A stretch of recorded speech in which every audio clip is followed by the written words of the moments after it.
రెడ్లు పాలించబడేటోళ్ళు అని చెప్పేసి డైరెక్ట్ ముఖ్యమంత్రి అలా రెడ్డి జాగ్రత్త మీటింగ్లో చెప్పిండే.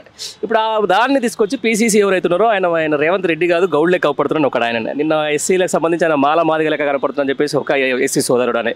అట్లాంటప్పుడు మరి రాజ్యాంగంలో మీకు దక్కాల్సిన వాట ఎట్లా దక్కుతుంది, మీకు ఎట్లా న్యాయం జరుగుతుంటారు? మనం చరిత్ర ఒకసారి పరిశీలన చేసినట్టయితే ఈ మాటలు ఎందుకు వస్తున్నాయంటే గత 78 ఏళ్ళ భారతదేశ చరిత్రలో మన వర్గాలకు వెళ్ళి ఏ ఒక్క రాజకీయ పార్టీ మన కోసం పనిచేసే పార్టీ పుట్టలేదు, స్ట్రాంగ్ ఎస్టాబ్లిష్ కాలేదు. ఇదే మాట యూపీలో పోయి అడుగు, ఇదే మాట పోయి బీహార్లో పోయి అడుగు, ఇదే మాట పోయి పక్కన ఉన్నటువంటి మధ్యప్రదేశ్లో పోయి అడుగు, రాదు.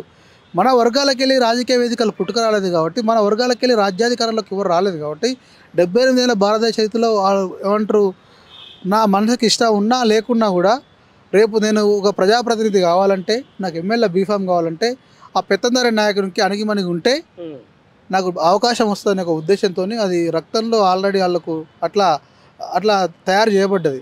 ఎందుకు చెప్తా ఉన్నంటే ఈరోజు ఎలక్షన్లు మనం చూసుకుంటే వాస్తవాలు మాట్లాడుతూ ఉన్నాం ఈ టీవీ ద్వారా. 30 నుంచి 50 కోట్లు అవసరం అనుకుంటే 100 కోట్లు లేకుంటే ఒక ఎమ్మెల్యే గెలిస్తే పరిస్థితి లేదు. మరి ఏ బీసీ నాయకుని కాడ అసలు కోటి అంటే వేసుకునే కోట్లు కూడా ఉండవు కొంతమంది నాయకుల కాడ, ఓపెన్గా చెప్తున్నా. మరి 30 కోట్లు 50 కోట్లు 100 కోట్లు వాడు ఎక్కడ నుంచి తీసుకొచ్చి ఖర్చు పెట్టాలి, వాడు ఎప్పుడు ఎమ్మెల్యే కావాలి, వాడి వర్గాలకు ఎప్పుడు న్యాయం చేసుకోవాలి.